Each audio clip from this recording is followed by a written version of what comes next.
ದಿನದಿಂದ ದಿನಕ್ಕೆ ಬಿಸಿಲಿನ ಝಳ ಹೆಚ್ಚಾಗ್ತಾ ಇದೆ. ದಿನಗಳು ಉರುಳಿದಂತೆ ಸಿಲಿಕಾನ್ ಸಿಟಿಯಲ್ಲಿ ನೀರಿನ ಕ್ಷಾಮ ಕೂಡ ಹೆಚ್ಚಾಗ್ತಾ ಇದೆ.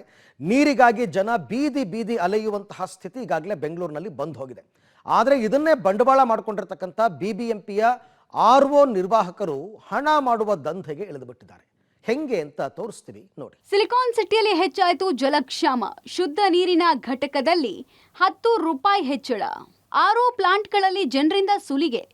ಬೆಂಗಳೂರು ನಗರದಲ್ಲಿ ಕುಡಿಯೋ ನೀರಿನ ಅಭಾವ ಶುರುವಾಗಿದೆ. ಕಾವೇರಿ ನೀರನ್ನ ಸಿಂಟೆಕ್ಸ್ ಟ್ಯಾಂಕ್ಗೆ ತುಂಬಿಸಿ 2 ಬಿಂದಿಗೆ ನೀರು ಜನರಿಗೆ ಕೊಡುವುದಕ್ಕೆ ಬಿಬಿಎಂಪಿ ಹಾಗೂ ಜಲಮಂಡಳಿ ಸಿಂಟೆಕ್ಸ್ ಟ್ಯಾಂಕ್ಗಳನ್ನು ಹಾಕಿದೆ. ಇನ್ನು ಆರ್ಒ ಪ್ಲಾಂಟ್ಗಳಲ್ಲೂ ನೀರಿನ ಅಭಾವ ಶುರುವಾಗಿದ್ದು ಅಂತರ್ಜಲ ಕೂಡ ಕಡಿಮೆಯಾಗಿದೆ. ಇಂಥ ಸಮಯದಲ್ಲಿ ದಾಸರಳ್ಳಿ ವಿಧಾನಸಭಾ ಕ್ಷೇತ್ರದ ಮಲ್ಲಸಂದ್ರ ವಾರ್ಡ್ನ ಬಿಬಿಎಂಪಿ ಆರ್ಒ ಪ್ಲಾಂಟ್ನ ಗುತ್ತಿಗೆ ಪಡೆದ ಕೆಲವರು ಜನರಿಂದ ಡಬಲ್ ರೇಟ್ ಪಡೆದು ನೀರು ಕೊಡುತ್ತಿದ್ದಾರೆ.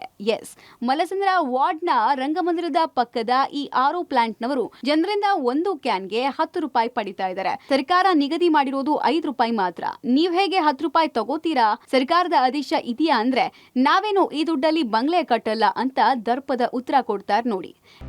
ನಾನೀಗ ಒಂದು ಆರ್ಒ ಪ್ಲಾಂಟ್ ಮುಂದೆ ನಿಂತಿದ್ದೀನಿ. ನೀರು ಶುದ್ಧೀಕರಣ ಘಟಕ ಬಿಬಿಎಂಪಿ ವತಿಯಿಂದ ಮಾಡಿರುವಂಥದ್ದು. ನೋಡ್ತಿದ್ದೀರಾ ಇಲ್ಲಿ ನೀರಿಗೆ ಜನ ಯಾವ ರೀತಿ ಬರ್ತಿದ್ದಾರೆ ಅಂತ.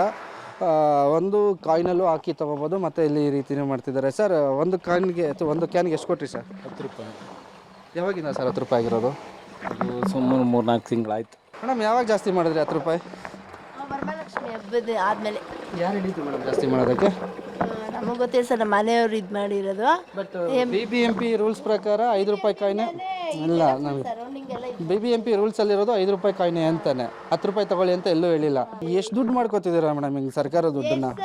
ನೀವೇ ಹೇಳಿ ಸರ್. ಹೋಗ್ಲಿ, ಬಾಡಿಗೆ ಮನೆ ಕಟ್ಟಿ ನಾವು 7,000 8,000 ಬಾಡಿಗೆ ಕಟ್ತೀವಲ್ವಾ? ಹಾಗಂತ ನೀವು ಬಂದು ಇಲ್ಲಿ ಕಷ್ಟಪಟ್ಟು ಬಡವ್ರದ್ದು 5 ರೂಪಾಯಿ ತಗೋದ್ರೆ ನಾವು ಇನ್ನೇನು ಮಾಡ್ತೀವಿ ಹೇಳಿ ಸರ್? ನೀವೇ ಹೋಗಿ ಹೇಳಿ ಸರ್. ನೀವ್ ಹೇಳ್ಬೇಕದನ್ನ, ನಾನು ಹೇಳೋದಲ್ಲ, ಅಲ್ಲ, ನೀವೇ ಹೇಳಿ. ಇನ್ನು 10 ರೂಪಾಯಿ ನಾವೇನ್ ಮಾಡ್ತೀವಿ ಅಂತ ಹೇಳಿ. ಇನ್ನು ಜನರಿಂದ ದುಪ್ಪಟ್ಟು ಹಣ ಪಡೆಯೋ ಬಗ್ಗೆ ಸ್ಥಳೀಯರಿಂದ ದೂರು ಬಂದ ಹಿನ್ನೆಲೆಯಲ್ಲಿ ಸ್ಥಳಕ್ಕೆ ನಿಮ್ಮ ಪಬ್ಲಿಕ್ ಟಿವಿ ಭೇಟಿ ಕೊಡ್ತು. ಪ್ರಶ್ನೆ ಮಾಡಿದ್ರೆ ಆರ್ಒ ಪ್ಲಾಂಟ್ ಗುತ್ತಿಗೆ ಪಡೆದಿರುವ ಇಡೀ ಬೆಂಗಳೂರಿನಲ್ಲೇ 10 ರೂಪಾಯಿ ತಗೋತಾರೆ, ನೀವು ಯಾರು ನಮ್ಮನ್ನ ಕೇಳಕ್ಕೆ ಅಂತ ಅವಾಚ್ಯ ಪದಗಳನ್ನ ಬಳಸಿ ಆವಾಜ್ ಹಾಕ್ತಿದ್ದಾರೆ ನೋಡಿ.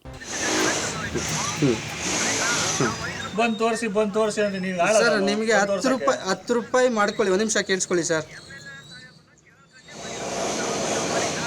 ಬೋರ್ಡ್ ಎಲ್ಲಿದೆ ಸರ್ 10 ರೂಪಾಯಿ ಅಂತ?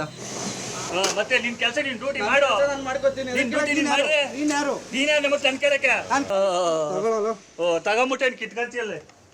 ಕರಾಟ ಮಾತಾಡಿ. ಏನ್ ಕಿತ್ಕೊಳ್ತೀರಾ? ಏನ್ ಕಿತ್ಕೊಳ್ತೀರಾ? ಏನ್ ಕಿತ್ಕೊಳ್ತೀರಾ ಅಂತ ಮಾತಾಡ್ತೀರಾ ನೀನು? ಮರ್ಯಾದೆ ಕೊಟ್ರೆ ಮರ್ಯಾದೆ ಕೊಟ್ಟು ಮಾತಾಡು. ಏನ್ ಕಿತ್ಕೊಳ್ತೀಯ ಅಂದ್ರೆ ನಾನು ಬಂದು ನಿನ್ ಕೆಲಸ ಮಾಡಲ್ಲ. ಏನ್ ಕೆಲಸ ಮಾಡುವ? ಮತ್ತೆ ನಿನ್ ಕೆಲಸ ಮಾತಾಡೋದು ಕರಾಟ ಮಾತಾಡ್ಬೇಕು. ಮರ್ಯಾದೆ ಕೊಟ್ಟೆ ಮರ್ಯಾದೆ ಕೊಟ್ರೆ ಮರ್ಯಾದೆ ಕೊಟ್ಟು ಮಾತಾಡ್ಬೇಕು. You the respect and takes. ನಾನು ಮಾಡ್ಲಾ? ನನಗೆ ಸಂಬಳ ಕೊಡ್ತೀರಾ ನೀವು? ನೀವು ಏನಾರ ಮಾತಾಡೋದು ಕರಾಟ ಮಾತಾಡ್ಬೇಕ್ರಿ ನೀವು. ನೀನ್ ಕೇಳಿದ ರಾಂಗ್ ಕ್ವೆಶ್ಚನ್. ರಾಂಗ್ ಕ್ವೆಶ್ಚನ್ ಅಲ್ಲ. ಏನ್ ಕಿತ್ಕೊಳ್ತೀಯ ಅಂದ್ರೆ ಏನದು ಅರ್ಥ? ರಾಂಗ್ ಕ್ವೆಶ್ಚನ್ ಅದು. ನೀನ್ ಮಾತಾಡೋದು ಕರಾಟ ಮಾತಾಡೋದಕ್ಕೆ ನಾನು ಆನ್ಸರ್ ಮಾಡಿದ್ದು. ನಿನ್ ಕೆಲಸ ಬಂದು ನಾನು ಮಾಡ್ಲಾ? ನಾನು ನಾಳೆ ಬೆಳಿಗ್ಗೆ ಬಂದು ನಿಮ್ಮ ಮನೆ ಕೆಲಸ ಕೊಡ್ತೀನಿ, ಕುಡಿಸ್ಲಾ ನಾನು ಬಂದು? ನಾವು ಅದನ್ನ ಹೇಳಿಲ್ಲ. ಮತ್ತೆ ಹೋಗಿ 300 ವಾರ್ಡಾಗೂ ಹೋಗಿ ಇಟ್ಕೊ ಹೋಗ್ರಿ. ನೋಡಿದ್ರಲ್ಲ, ಯಾವ ಸರ್ಕಾರ, ಯಾವ ಬಿಬಿಎಂಪಿ ನಿಮಗೆ 10 ರೂಪಾಯಿ ತಗೊಳ್ಳೋದಕ್ಕೆ ಹೇಳಿದ್ದಾರೆ ಅಂತ ಪ್ರಶ್ನೆ ಮಾಡಿದ್ದಕ್ಕೆ ಯಾವ ರೀತಿ ಆವಾಜ್ ಹಾಕ್ತಾರೆ ಅಂತ. ಇನ್ನು ಜನ ಕೇಳಿದ್ರೆ ಇವರು ಸುಮ್ಮನೆ ಇರ್ತಾರಾ? ಸುಮ್ಮನೆ ಬಿಡ್ತಾರಾ ಹೇಳಿ? ಜನರಿಂದ ಡಬಲ್ ರೇಟ್ ತಗೊಂಡು ಹೇಗೆ ಕೊಬ್ಬಿನ ಮಾತುಗಳು ಆಡ್ತಾರೆ ಅಂತ ನೀವೇ ನೋಡಿ.